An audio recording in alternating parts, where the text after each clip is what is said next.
Live from our 7 Tasmania studios, your nightly news with Michael Maney begins now. Good evening everyone. It's been the centre of debate for nearly 2 years now, but tomorrow Tasmanians will get their first look at the Macquarie Point Stadium. State political reporter Josh Duggan joins us now with the exclusive leaked details. Josh, what are we expecting to be unveiled tomorrow? Michael, stakeholder groups have been shown the stadium in recent days, and tomorrow it's the public's turn. With size a key point of interest, 7 Tasmania News understands it's going to be about 10 metres taller than what was originally thought, meaning it's just over 50 metres tall. That's about the same size as Hobart's Crown Plaza Hotel. The roof, well, it's going to be clear perspex, very translucent, and in a dome structure, which is very good news for cricket, with concerns whether it would be allowed to host Test cricket there. The heritage-listed goods shed will remain on the site, however, it's going to be moved. Currently sitting where the forward pocket would be, it's going to be moved about 100 metres north to sit on the northern side of the stadium. What will be interesting is whether tomorrow's announcement and having real plans for the public to lay eyes on changes the debate in any way at all. Michael? Thanks for that, Josh. Josh Duggan reporting there from Hobart. A young man has escaped a burning home while trying to save his father from a fatal fire in the state's north this morning. Fire crews arriving to find the Pipers River house fully engulfed in flames around 7 o'clock. The body of the 55-year-old man, who was believed to be a resident, was found inside the property around lunchtime. His son was home at the time of the fire and actually tried to reach his dad to help him, but unfortunately was pushed back by the fire, but managed to escape through a window. Investigations are continuing to determine the cause. At this stage, it's not being treated as suspicious.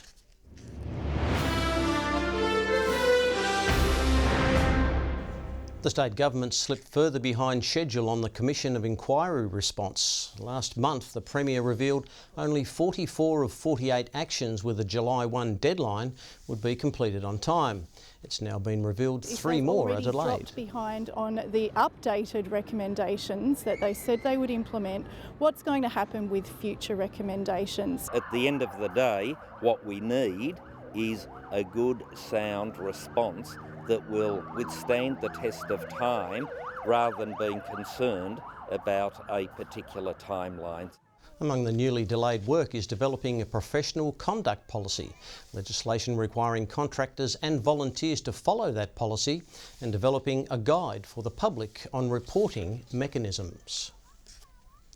Tas Ports has knocked back calls to publicly reveal details about the Macquarie Point berth development as its spat with the Antarctic Division drags on.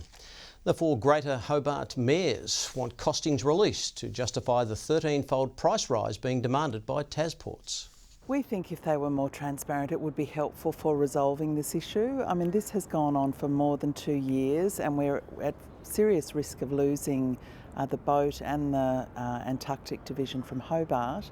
Tas Ports say the costings are commercial in confidence and reflective of the Antarctic Division's extensive and bespoke requests.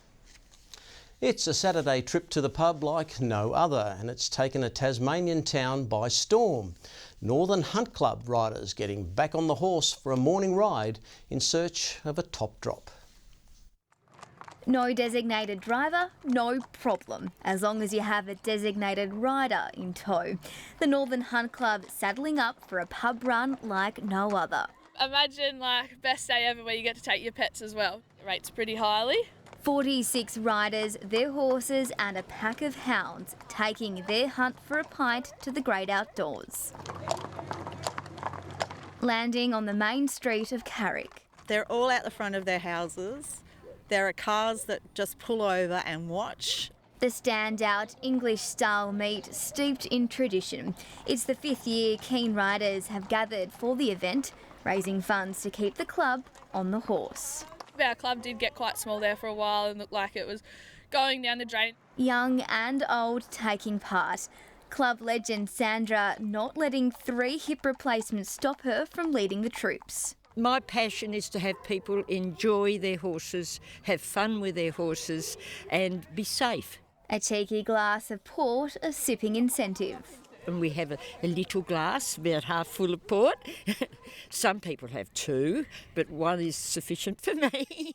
The annual pub run has become so popular the club has outgrown the pub itself, instead settling for the paddock next door. It appealed to people, it's just grown from there, and people come from every sort of corner of the state to join us. These pub patrons given the trot of approval. Victoria Easto, 7 Tasmania News. Health experts are urging Tasmanians to vaccinate against a serious respiratory disease this winter. 72 cases of whooping cough have been recorded in the year to June compared to just 5 the year before. Symptoms can include a runny nose, fever and a cough. Pregnant women or those in regular contact with children should get a booster shot, given babies under 6 months are in a high-risk group. A person's immunity fades over time, making it especially important to be up to date with vaccination. Tasmanians will be able to see exactly where their bus is coming from in December, with the introduction of real-time tracking, firstly on Metro, then other providers. We've got a project group that have been stood up that are starting to work through some of the logistics of implementation and roll through, but we're really excited to. But Transport Minister Erica Betts hinted at more issues with the new common ticketing system rollout due in the next year. The Department of State Growth is still working on that to ascertain the best value for money, so we'll have more to say about that in due course. There are negotiations underway. Cubic Transportation Systems was selected last year to deliver the program. The Liberal government first promised it back in 2018. Tasmanian charity Variety has kicked off its biggest fundraising weekend, the annual Spin for Kids and Monster Book Fair, drawing thousands. Last year's fundraising record was beaten early this morning, the group looking to put that money into improving the lives of Tasmanian children in need. Books galore, thousands packing into Prince's Wharf 1 to find their next page-turner. I've got lots of school books for kids at school because I'm a teacher, so I've got 2 baskets for them. Now it's my turn. So my sister likes joke books, so I thought I'd get this for her. Good to reuse books that other people have read and finished with, and then our kids can use them as well. Variety's Monster Book Fair expecting to draw in 5,000 people. Each dollar raised going towards programs for sick or disadvantaged Tasmanian children. It's a win-win. We fundraise for Variety, which will go back into our programs with the children, but also we'll hopefully encourage more kids and adults also to read. Kids of all shapes and sizes getting involved in today's activities.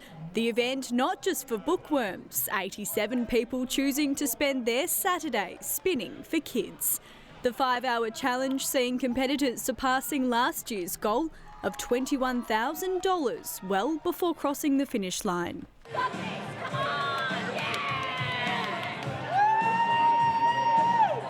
28 kilometres per hour. Not bad. Thank you. The Beach Boys taking out one of the top spots this afternoon.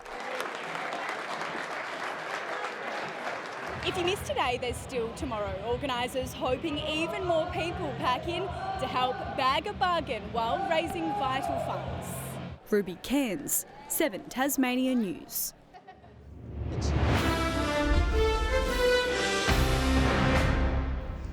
Round 14 of the TSL has come with a side of redemption for the Kingborough Tigers. The side making up for last week's loss, posting a 37-point win over Lauderdale. North Hobart not so lucky against a Jack Revolt-led Clarence, losing to the Roos by 72 points at Blunston Arena. Dolliver's got Rewalt. Rewalt flies, can't take the mark, but he's going to kick it in the end, Jack Rewalt. The Glenorchy Magpies will be flying high tonight following a 2-point win over the Blues. Launceston unable to do enough during the final minutes. Nathan Blowfield. Ian McCormack tries to break his way through. Cooper Meredith scores a try and concedes a behind. 2 points the difference. Top of the table, North Launceston with the luxury of the bye this round. Good evening. Today, Hobart and Devonport 13, Launceston and Burnie 11. The top after another cool start, recording -4 degrees this morning. Friendly Beaches 14, Maria Island, St Helens and Grove 13. 12 for the islands, Bushy Park, Lyowini and Strawn. The state's low 11 degrees recorded at Low Head today. As we kick off the weekend, we saw mostly clear skies across the state, with the exception of scattered cloud about Bass Strait, King Island and the far southwest. A band of cloud containing embedded thunderstorms has been driven by a trough and is stretching through inland NT, Queensland and South Australia. Tomorrow, the high pressure centre will move over the east of Tasmania and the Tasman Sea, maintaining a ridge along the east of the country. East to northeasterly winds 15 to 25 knots about the north and west. Variable below 10 knots elsewhere, becoming northeasterly 10 to 15 knots later in the day, with southwesterly swells building to 3.5 metres. A road weather alert continues overnight and tomorrow morning as icy roads continue to cause hazardous conditions. Please stay safe. Cloud clearing in Hobart tomorrow, Richmond and Ouse 11 degrees. A morning frost followed by cloudy conditions for Launceston and Devonport 12, much the same in Deloraine 11's the top. A couple of showers possible for Burnie 11, sunny after a morning frost in Strawn 12, 13 the maximum for Curry on King Island, expecting partly cloudy skies. 13 and possible showers for St Helens, 13 also for Swansea, but sunny skies predicted, 14 and partly cloudy on Whitemark. Forecast for Monday now, showers about the north and east, partly cloudy elsewhere with widespread morning frost and patchy valley fog. Tuesday, finally, no icy conditions to report, but showers are likely about the north and west. Wednesday, showers statewide, more likely in the east. Frost also continue tomorrow for Canberra, 14 degrees, 15 and fine in Melbourne. A shower or two likely for Brisbane with 22 degrees. Right now, Hobart, partly cloudy, 8 degrees, 5 degrees in Launceston and 6 and clear in Devonport. And it's lovely to see you back on the desk, Michael. Thanks very much, Kai. Nice to come back for a little cameo. Well, that is all your news for now. Thanks for joining us. Stay warm. Have a lovely evening. Good night.